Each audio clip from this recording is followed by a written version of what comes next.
Good morning, it's Grandma Roseanne, and we're going to make what usually would be considered a dinner, but for cameraman and I, it's going to be a lunch. And the reason being that for the last 2 days, we have tried to film this. Well, about 5:30, when we normally are cooking dinner, I'm too tired. I'm almost pushing 80, okay? I get tired. So we're gonna do this for lunch, and then you guys usually would have it for dinner.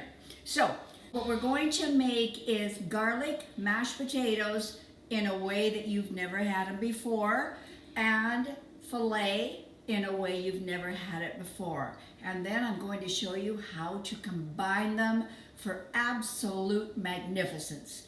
Now, cameraman, take a gander in here. And what I have done is I have peeled and I have boiled 6 Yukon Gold potatoes. I didn't think you needed to see me do that. So now I'm just going to carefully take them out.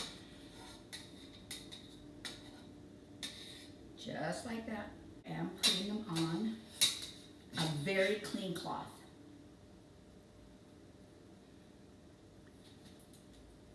I'm going to just gently pat them dry.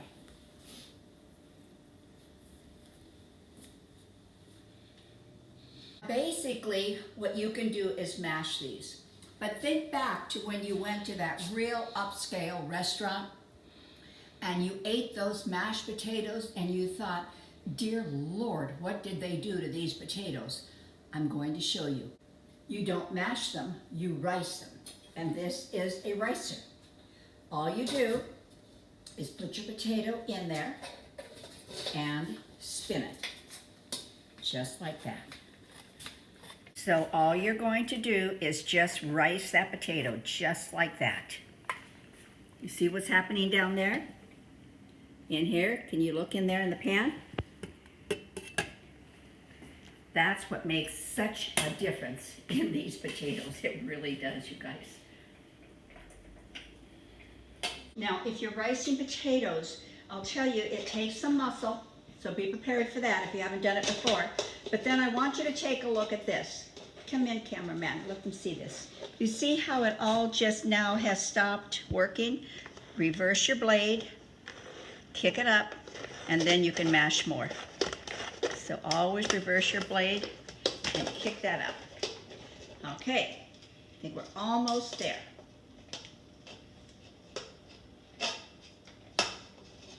You want to take a look and see what we did in here? Look at that.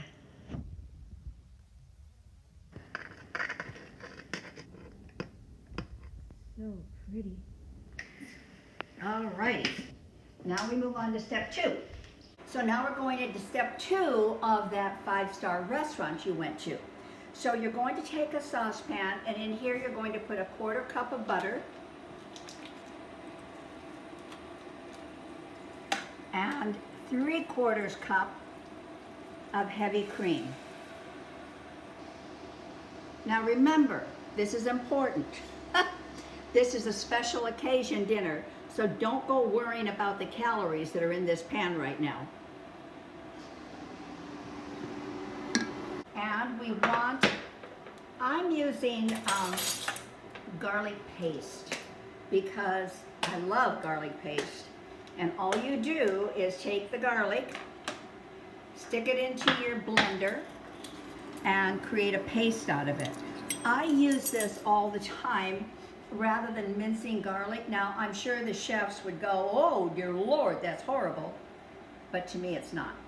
So I'm putting in about 1 teaspoon of garlic paste. That would be probably equivalent to maybe 2 garlic cloves, about that. And we just want that to just incorporate. You don't want the milk to boil because you don't want that skim on the top. But just let it heat up and look beautiful. Oh, it smells good, really good. And I'm going to put in a 1/2 teaspoon of salt and a 1/4 teaspoon of pepper. And we may need to adjust that when we get into the potatoes.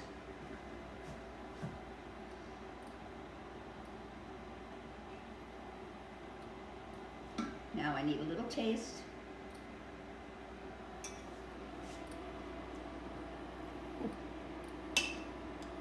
Way good. All right, now I'm gonna pour them in.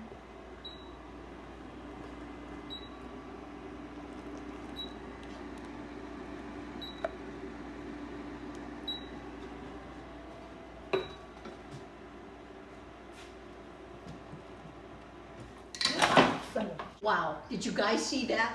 I knocked the whole thing over. Water everywhere, but we recovered nicely. But my pumpkins have to go back. There, the joys of doing things live. All right, now, what we have done is put all that delicious, delicious cream mixture into our rice potatoes. Now, what you do not want to do is this. You want to keep the integrity of the potato. So what you want to do is very gently fold it in. And I venture to say, these will probably be the best garlic mashed potatoes you've ever eaten in your whole life. And that's quite a statement. Now I need to just taste her seasoning. Oh, wow. It needs nothing else. And the potatoes, when they're riced, there's just that, there's the mashed with that little bit of texture of that potato. It's really a nice combination. So I'm just gonna set this off to the side, and we are going to start on the other part. Just keep these warm. All right, now we're going to make the sauce that's going to go over the filet. So here I have thyme, and I want you to see when you have thyme, how you, where's the little piece that I left to show you? Just like this, all you do is just pull the leaves off, except that that was rosemary. Okay, here's the thyme. Here's the one I wanted to show you. All right, all you do is hold it and pull down, hold it the right direction, and pull down, and you separate it. But you do want to have those little stems out of there. I have probably a tablespoon of thyme in here. Rosemary, it's the same thing. You're just going to take one piece and just pull down, and you have that. Now I'm going to put it on my handy dandy little scraper, cutter, chopper thing that I have no idea what it's called, but we're gonna mince it. Just like this. Obviously, you can do this with a knife. I like to make very little work for myself. So I get all these little gadgets that just make my life easy, simple, and nice. You don't want any big chunks of seasoning in there, of the herbs in there, because it just wouldn't taste good to take a bite and have a big chunk of rosemary or thyme in your mouth, or garlic. But just a little bit of thyme is all it takes. Just some time for the time. Now look at this. That's why I love this little tool. Look at that. In just a matter of a couple of minutes. Way cool. Now in my same pan that I made the garlic mixture, the cream mixture, I'm using the same pan. You don't have to get a different pan for this. So in here we're going to put in 1/4 of a cup of butter, probably a 1/2 teaspoon of garlic. We're going to pour in all of the rosemary and thyme.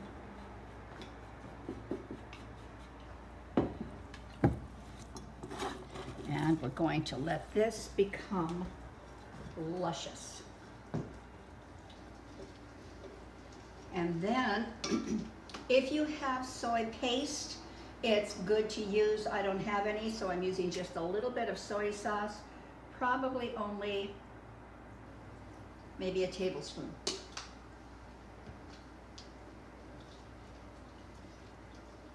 We're going to let that butter melt, and we're going to let the soy reduce a little bit. That's why if you have soy paste, it's not going to be as liquidy. You're going to be able to use it, you know, without having to reduce it. I always forget when I go to an Asian store that I don't have that. You see how beautiful that looks?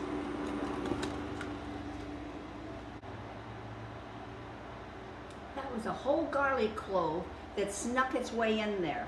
No, does not get to be a part of this. I thought it was a chunk of butter until it wouldn't melt down.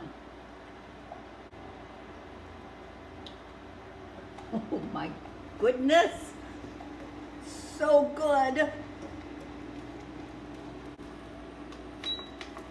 Now we're going to set this off to the side.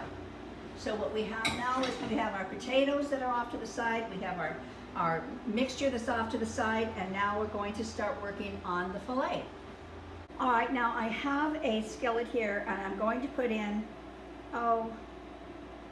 probably a tablespoon and a half of canola oil. You can use the vegetable oil. I want to use an olive oil simply because you want this to come to a pretty high heat. I've got about 1.5 pounds of filet mignon, and what we're going to do is just cut it into chunks, just like this.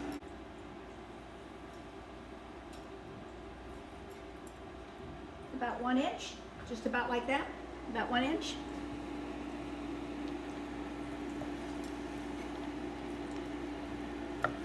My oil, very, very hot. I have trimmed off most of the fat from this. I'm just going to discard that. Now, a tiny little bit of salt, not too much, you guys. Remember, we have an awful lot of seasoning in the other stuff that we're having. Tiny little bit of pepper. Now, this is important. You're going to lay these in. If you've got a large enough skillet, single layer, don't let them crowd. If they crowd, what's going to happen is they're going to steam and you're never going to get the crust on them. If you have a large skillet like I do, we can probably get them all in. And the answer for me is no, I cannot get them all in without crowding it. And this dish is really too magnificent to mess it up because I just need to do something quickly. Just let them rest, cook, undisturbed for at least 1 minute, 1 to 2 minutes. And what you're doing is you're developing the crust, and that's where all your flavor is going to be. What I did is I removed the meat and I got rid of the excess oil. Now this sauce that we made is going to go over the meat, just like that. It's picking up all the seasoning and the drippings from the bottom of the pan, and I just did half now because I didn't want to crowd the pan, but I really wanted you guys to see it. When we're finished, I'm going to do the other half, so we'll have a full lunch here. All right, I think that's very well coated.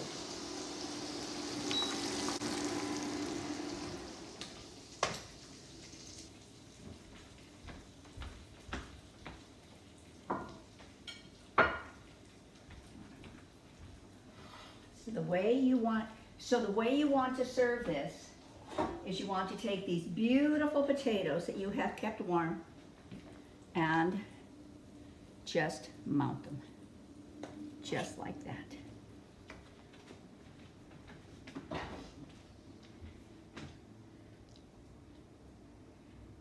Get a little hole in the middle.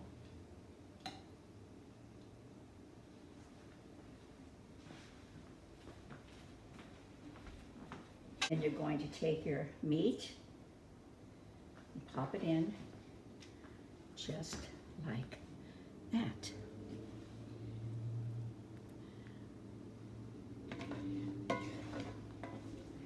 And we want that sauce in there just like that.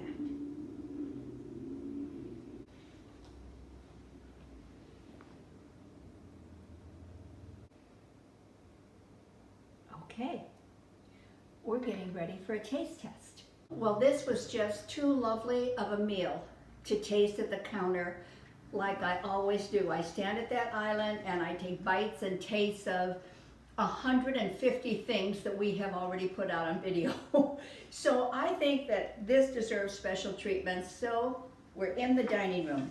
We've got the beautiful filet mignon, the gorgeous garlic baked potato, or garlic mashed, and here I have mushrooms and onion. I've done a video on this before, you guys, so I always think mushrooms go perfectly well with filet.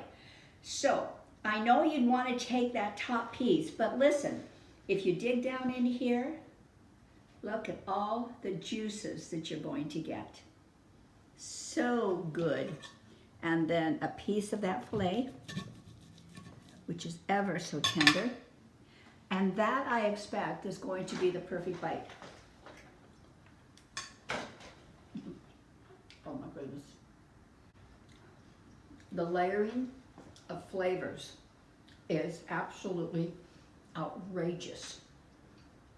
If I was going to give this a rating of 1 to 10, without question, this would be a 10. Without question. Are there a few steps to it? Yeah. Are they complicated steps? No, they're really not.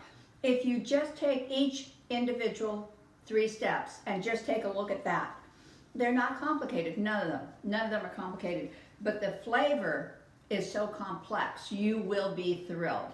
And then, of course, mushrooms, we know what a benefit this is physically to our bodies, but what a beautiful accompaniment to filet and potato dinner. So with that, I'm going to say goodbye. I hope you will subscribe. I really hope you'll try this. I really do.